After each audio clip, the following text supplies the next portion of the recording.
All right, parents, this is my first, I guess you'd call it a virtual parents meeting since I haven't had time to do it this year. Hopefully I cover everything. If I don't answer all your questions, please feel free to get a hold of me, give me a call, shoot me a text or email, or just get a hold of me at practice or a game. Also, if your kids aren't watching, if your player's not watching, I'd like him to sit down and watch this as well. Just so he'll understand everything, my intentions of how my philosophy is going to be for this summer. Anyway, to introduce myself again, my name's Jeremy Janowski. My wife's name is Jana. My daughter's name is Cicada. My son is Megiddo. I'm a Tulsa native. Played baseball most of my life from T-ball all the way up till my freshman year of college, and then gave it up my freshman year to pursue aviation. Played baseball all throughout around Tulsa area.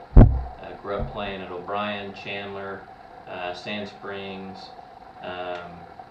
Bear Stadium, Indian Springs, just about everywhere you can think of in Tulsa surrounding area. Played high school ball at Nathan Hill High School, made it to state.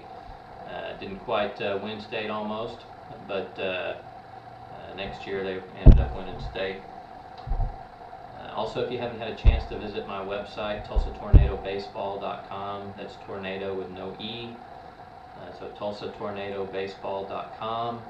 Please look all the way through the tabs, look at rules, look at my philosophy, how I want the kids and players and coaches to behave.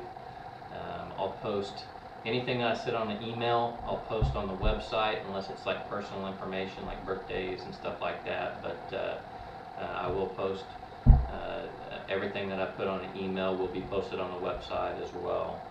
So when it comes to communication, the way I do things, I hardly ever make phone calls to anybody unless it's an emergency or I have to get a definite something yes now.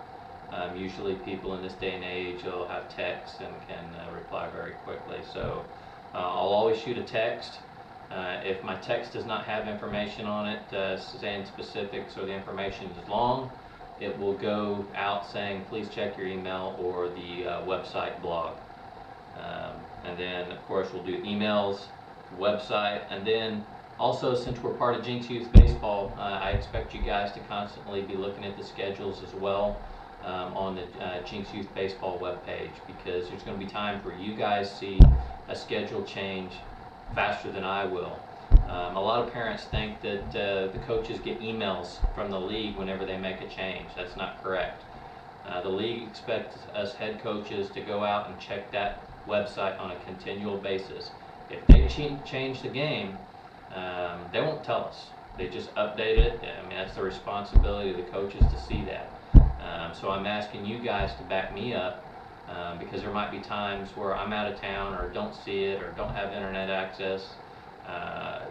Things happen, so please back me up on checking that website regularly. Also, there's a rainout number on the website as well. I don't have it memorized. It's pretty easy if I remember correctly. Got a lot of 8s in it or something. But with that being said, the rainout number is out there as well. A lot of times they will not do the rainout until last second. So call it constantly. If it's bad weather for that day, they'll play unless it's wet on the field or unless it's like lightning within, I'm going to say 2 to 5 miles.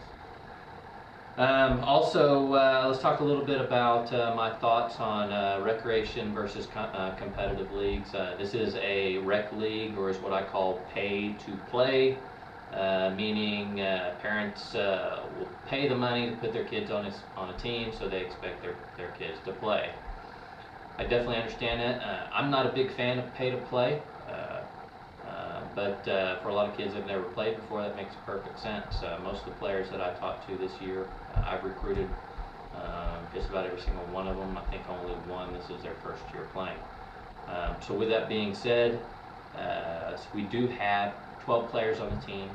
Only 10 can take the field. So that means 2 will be sitting the bench, and I'll have to rotate them out halfway through the game. So be ready for your kid to sit. I mean, there's nothing else I can do about that. So 4 kids will be affected out of the 12 kids every single game. And since I am a competitive coach myself, um, this could be the same kids a lot. So please don't get upset if I set your kids more than some of the other kids. Some kids might play all season and not sit a game. I just want to get that out front real quickly.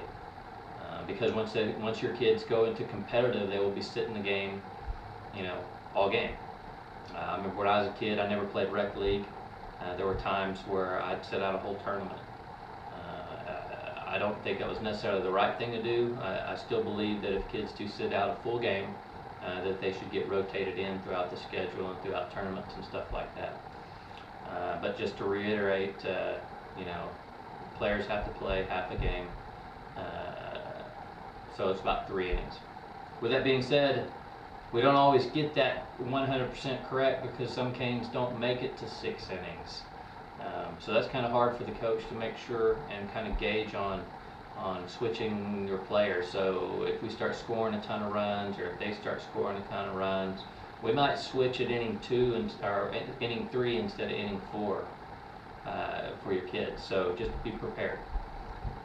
The other thing I ask is that parents do not go over to the dugout and interfere with the players during the game unless it's like an emergency or anything, or actually don't get on the field.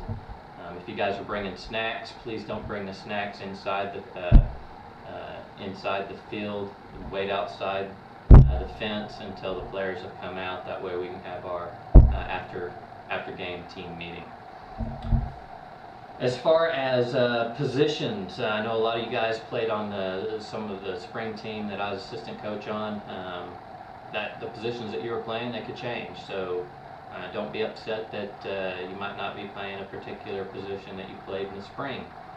I recruited everybody based on overall talent, not on specific positions. We want to make sure that we build the team and do what's best for the entire team. And I'll just use an example. I'm not pointing anybody out in particular, so please don't think I am.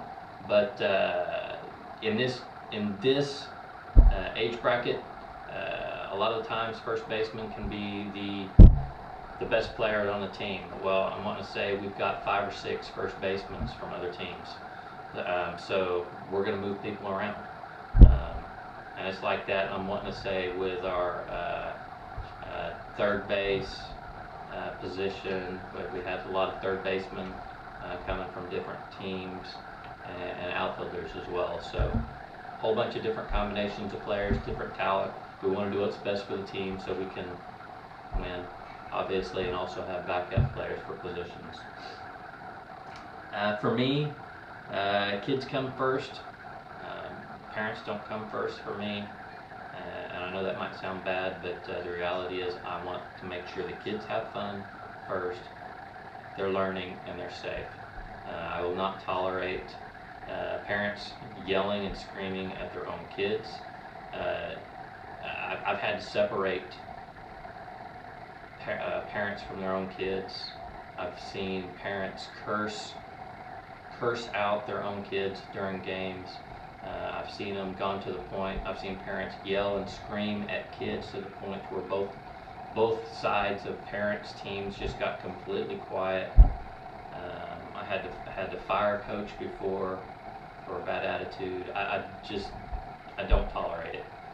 I'm here for the kids. I want to have fun. I want to win, but not at the expense of hurting a kid.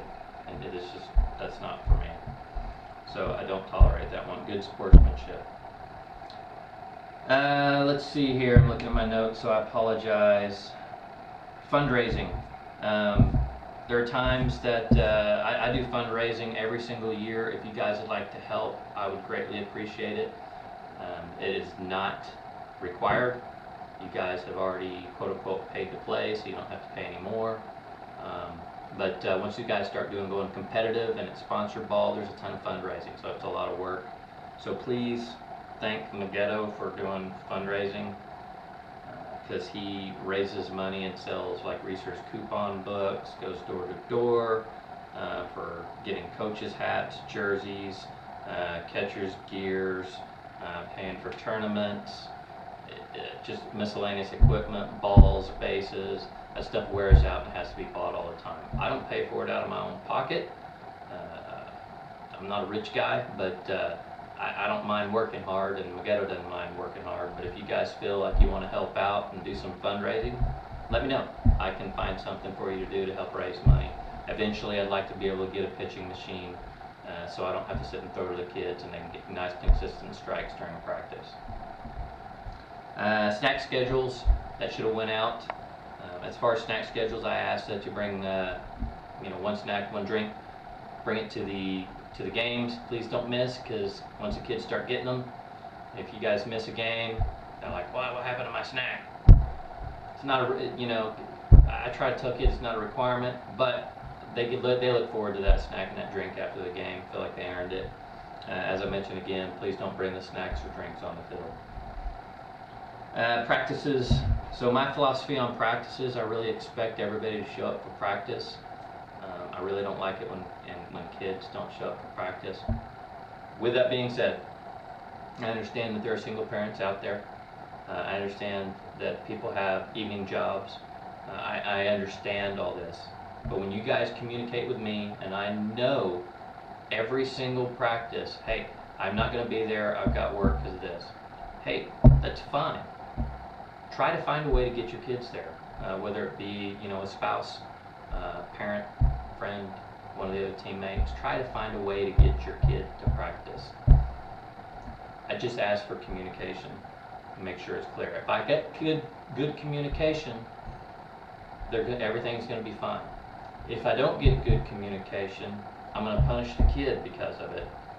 Meaning, if I've been told many times that you're going to show up for practice and you still don't show up for practice, I don't get a call.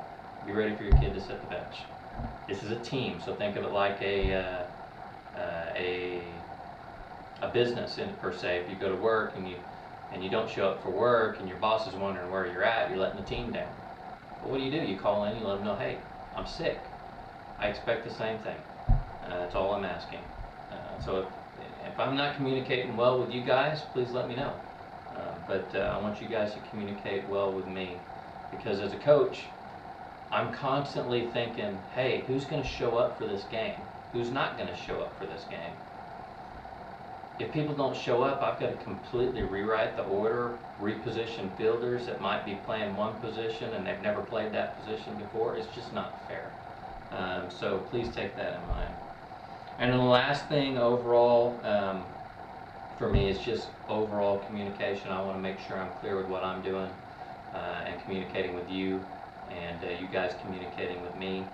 As far as rules and stuff, as far as bats, I don't know them 100% off the top of my head, but it's a ton more lenient than USSSA.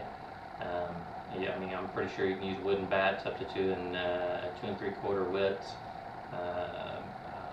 aluminum bats. So under my knowledge, there's none of the type of rules that we had in previous years with UTRIP. The other thing is, eventually I'd like to get some tournaments in, so please let me know if you guys want to do tournaments. If you have questions, just talk to me. If you're upset with me, talk with me. Oh, that brings up another good point.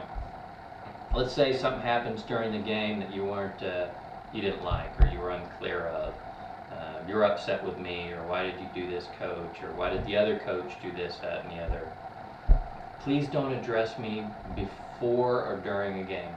Please address me after the game, because I'm not going to change anything. If I get approached with an upset parent, I'm going to get upset or wondering what I did wrong, or try to think too much and not concentrate on what I need to concentrate on, which is the game. So please have those questions after the game, not before, not during. Well, I appreciate your time. I hope this video turned out well, and I know we're going to have a great team. They've got good talent, good kids. Again, my biggest thing is I wanted to recruit kids that I knew wanted to be out there. It's clear that every single one of these boys want to be out there to play. And it's clear to me that the parents are dedicated, or they wouldn't continue to have these kids and sign them up year after year. And I just want to thank you guys first of all, and I think we're going to have a great season. Hope you have a good one.